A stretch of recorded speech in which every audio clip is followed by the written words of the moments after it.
Welcome to Inner Peace Arts Unscripted. I'm your host, James Coleman. I'm a writer and coach on personal development, spirituality, and social change. You can check out my blog at innerpeacearts.wordpress.com. Follow me on Twitter at InnerPeaceArts1 and Facebook at InnerPeaceArts1. Today's episode is going to be a little different for a number of reasons. One, I'm not wearing my glasses. Two, there's machines running in the background, which I usually don't have. It's usually quiet in the studio. But today I have machines running.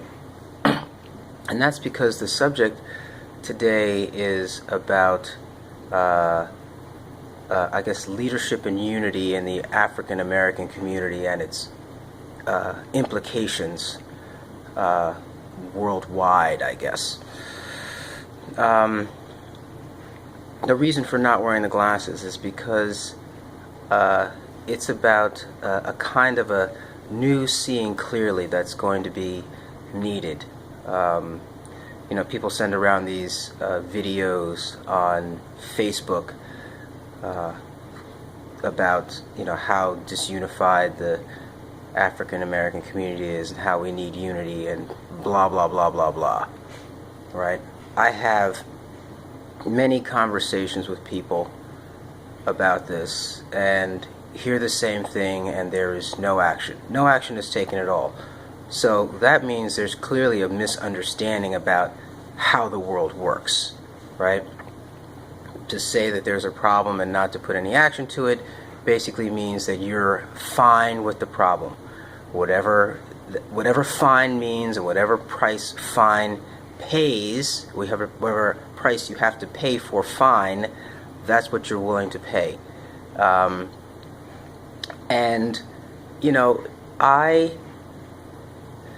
don't understand. Well, I shouldn't say I don't understand. This is the situation that is. People are simply not willing to do anything about it. And I suggest that part of it is a lack of understanding of what the role of a leader is and what a leader should be doing and who should be leading and what characteristics comprise of a leader. There are lots of different theories on leadership. There's biblical ones, there's ones for corporate America, for corporations worldwide, and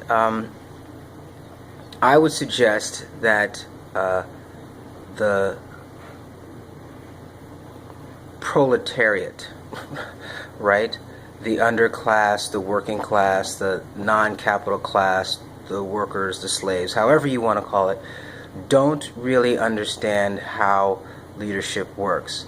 They will put all kinds of restraints on a leader, saying, okay, you can only have, restraints on sexual partners, restraints on the amount of things you can have in some cases, the restraints on the types of things that you can or should enjoy publicly,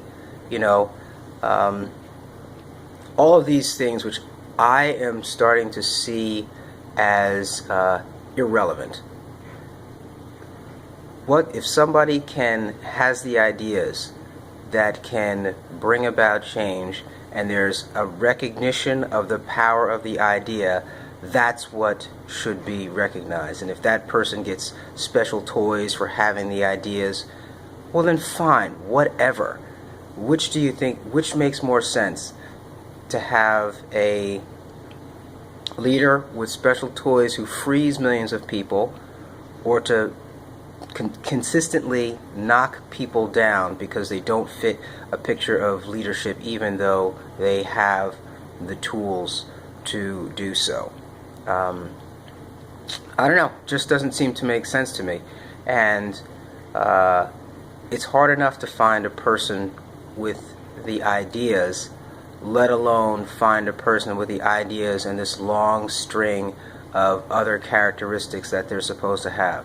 Listen, if the person can be trusted with money, and the person can be trusted with the lives of strangers, and the person can recognize the choice that others have and can make, and empower that choice and give them, 7 times 7 lots of chances to exercise their freedom and their agency, that should be enough. And even as I make all of these videos, and some people call me a thought leader, it's like, at the end of the day, I would actually rather just follow somebody and have that person have enough charisma, whatever, that in following them, my material needs are satisfied, and I'm able to be a part of the proliferation of, of ideals that are more egalitarian, more humanitarian. We're not going to go with the right. We'll go more egalitarian, more humanitarian, more ecologically balanced, okay, more libertarian, etc. I would rather follow than lead, right?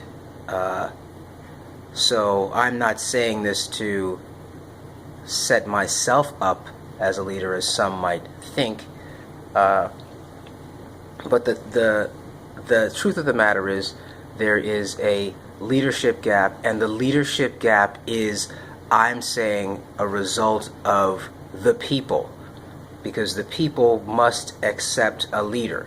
So that means if someone's going to fill that leadership gap, they're going to need to find a way to change or to morph or somehow get the people to accept the leader and harness and push their energies in that way. Because remember, people will only achieve their efforts by the concentration of energies into a single idea. It's typically into a person who then inspires, and people move according to what flows from that person.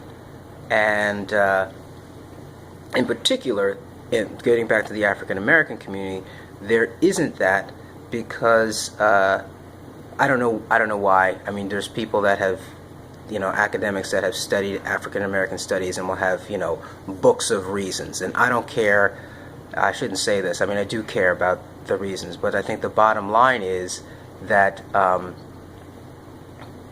one start is going to be training in what leadership is, how it's supposed to function, and what it's supposed to do. The problem is not money. I can tell you that right now. The problem is not money in these communities, okay? Whether the money is coming in from people working or money coming in from government assistance, the problem is not money. If you can spend $400 on a pair of sneakers, you can find $20. Everybody can find $20 to support a leader who can move you out of your situation and create scenarios by which that money works to the betterment of the community, instead of sending it to some unknown person who's created a need that didn't exist until they created it. So I have very little sympathy for that scenario. I do have sympathy for people, of course, that are caught up in the mind control games of advertising, media, etc., education. But I have set myself free, and I hope that there are others who want to be free and understand that the first step is to actually continually talk about it. It's not necessarily to go and march on Washington, but it's to make it your conversation almost all the time, where it's top of mind and you're not scared of it, and you don't feel that there is nothing that can be done, because there's an underestimation of the power even of just having the conversation over and over and over and over and over and over and over again, and eventually it spills into action. So that's what I wanted to share about today. I wasn't even going to have an episode today because I had the machines running, and I was just, I'll just not do it. But then it was like, you know what, this this is really on my heart to share, and is one that I think at the end of the day is controversial. You know, we'll say, oh, this person did this and now they're unfit as a leader. Okay, you know, who's going to do a better job? Who has the ideas? Who is rallying people together? Who has the clarity of ideas? Because it's not just about having the ideas. There's many academics that are brilliant, and yet there is no concerted effort that is finding public traction, or even finding an underground public traction. That is, if it is happening, it's happening in small pockets and is not reaching into, you know, outliers. And I'll call myself an outlier. Like, I'm not hearing about it. You know, I go about, I do my job, you know, but I'm not hearing about any of this stuff. So I don't say that nobody's doing anything. That's actually kind of foolish and self-centered and myopic.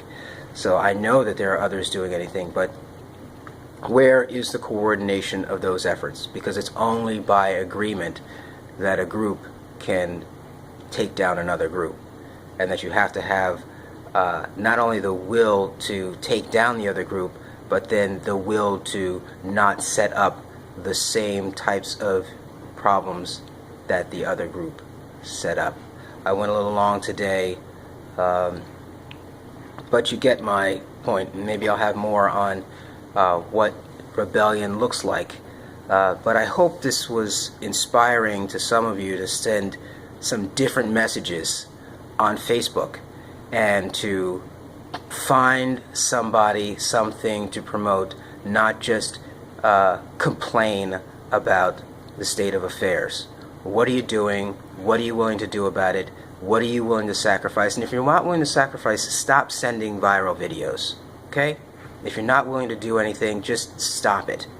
Okay? Because you're not doing anything but perpetuating the bad habit of thinking that sending around that video is going to make a significant change.